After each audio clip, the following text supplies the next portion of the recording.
Hey, what's going on YouTube? Welcome back. We got another Tacoma video for you today.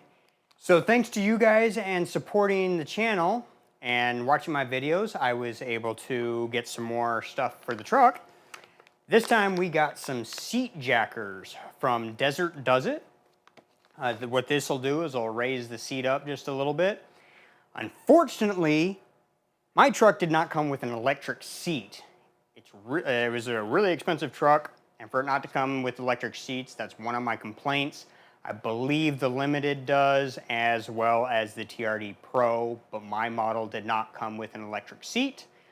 So I want a little bit more adjustment. I want to tilt it up just a little bit to make longer drives a little bit more comfortable. Desert Does It makes some standoff blocks. I just got the front ones. They do have rear ones as well. But should be a pretty easy install, and we're gonna get right into it. So the first step it says to do is to remove the front seat bolts. It's a 14mm socket.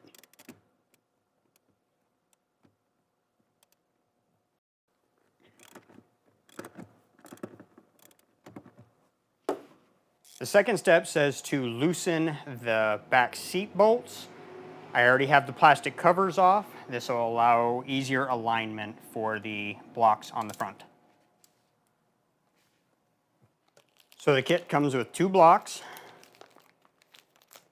and 2 bolts. The bolts that you removed out of the front seat will hold the blocks to the floor, and then the new bolts hold the seat to the blocks. All right, so to install these blocks, they have a locating pin on the bottom here. The seat also has a pin on the bottom side. The pin on the seat will go in here, and then this will go into the floor to locate it. So you want to just tip the seat up, and then you can slide the block in here, and then you can drop the seat back down on top of it. Then in the block, you'll use the factory bolt that bolts the block to the floor. Might have to move the seat out of the way just a little bit. That's pretty easy to do.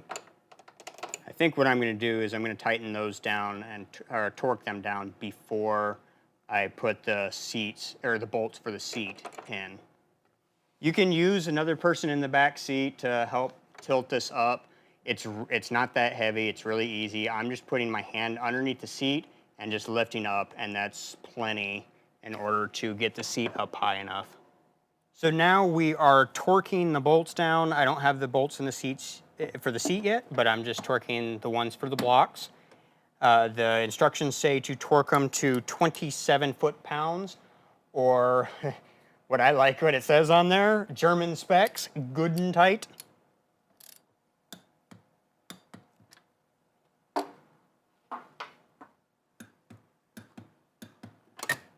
So now that the bolts are tightened and torqued down for the blocks, we can go ahead and put these bolts in to hold the seats down.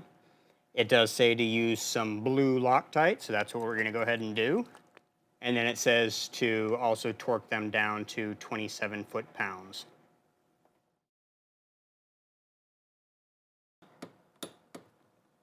And if I didn't mention it before, the factory bolts are 14mm, and the bolts that came with the seat jackers are 15mm. The front is already done. All we got to do is tighten down and torque the back ones.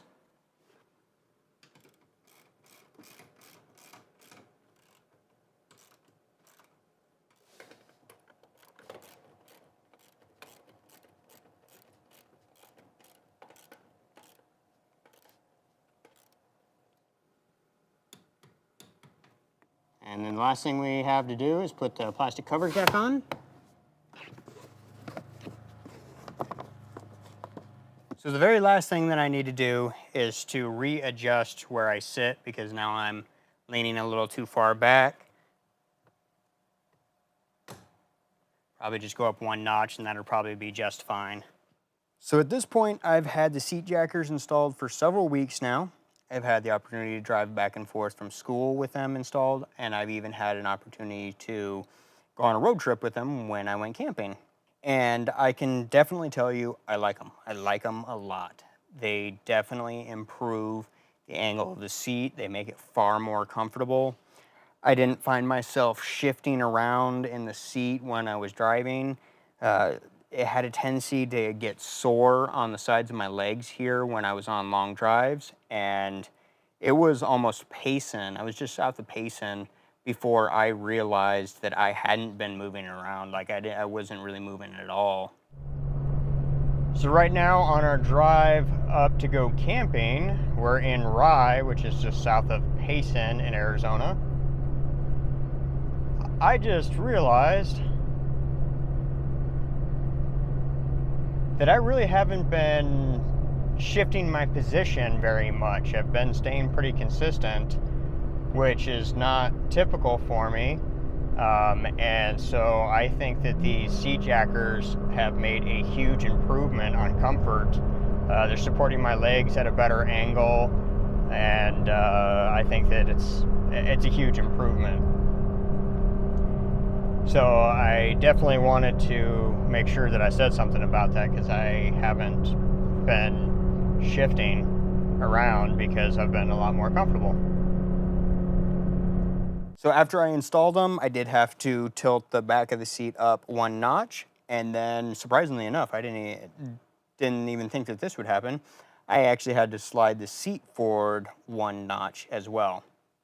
I'm 5'10" and 140 pounds, and I'm fairly close to the ceiling here. So if you're taller than me, that might be something to take into consideration. So one thing that I find really cool about the seat jackers, if you look on the front side here, there's some holes. They're threaded for some more bolts, and you can put like some molly across the front here, and you can attach different things to them. You see over here, I already have a pew-pew mount, but you could get something to attach to the molly. One thing that I find really strange with Desert Does It, they offer an under-seat air compressor mount. I don't know who in their right mind would want to put air compressors underneath their seat. Let me show you what I did. So if you're not already aware, I do have an air compressor already in here. I got a couple of air pressure gauges here. I got the switches down here for it. And then I have Firestone air helper springs on the back end. So that's the purpose that I have the air compressor for. And then with the fitting in the bed, I can control the air pressure in the airbag on my gooseneck hitch, as well as airing up things like tires and whatever else. So now let me show you a better place to mount the compressor. So up under the hood here, on my particular model, I have no idea what normally goes back here. Maybe it's a California compliant thing, I don't know. But I have a big gap behind the air filter box. There's a big hole back here, and there was plenty of room to mount a compressor. All I did was take a steel plate and bolt that to the existing screws. It's not flat, so I used a like a coupling nut and then a bolt through that in order to make the plate flat, and then bolted the air compressor to that. That's what I did for my mount. There are plenty of companies that make mounts that will fit air compressors in here so that you don't even have to fabricate one. It's just bolt in. I think ARB might be the company that makes a plate, or maybe it's just the ARB compressors. I'm not positive. But if you Google Tacoma compressor mounts, there are a whole bunch of different options. And personally, no offense, Desert Does It, I think that they are far better options than mounting them below the seat. You can mount them here. I've seen them where you can mount them up here. I have a transmission cooler here, and I think that's a better option, but you could mount compressors up here. And Tacoma Beast has one that will mount right there. I think you'll actually remove the box off from the back side, and then you have the compressor box that will replace it, and then you'll have the compressors right there. All three of those, I think, are better options. Actually, okay, I disagree. Never mind. I think two of those three are better options. I don't care for the grill mount. I feel like that would be blocking the radiator, and I don't think that's the best idea. I think transmission cooler's better served there. But as far as the first mount and this spot, I think that they are far better options than mounting a compressor underneath your driver's seat. I don't know why anybody would think that that's a good idea. I did see that Chloe Kuo did put one of those Desert Does It air compressor mounts underneath her seat, but for me, that's a no-go. But definitely as far as the seat jackers go, those are awesome, and you should definitely buy them. I think the seat jackers by themselves, they're like $100. With the Molly kit, I think it's like 160 or 170, somewhere around there. I'll put a link in the description so you can go and check out their website. I did pay for these. They did not send them to me for free. I like them. If you want something that's a little bit more comfortable and you don't have the electric seat like me, then this is a great option to go.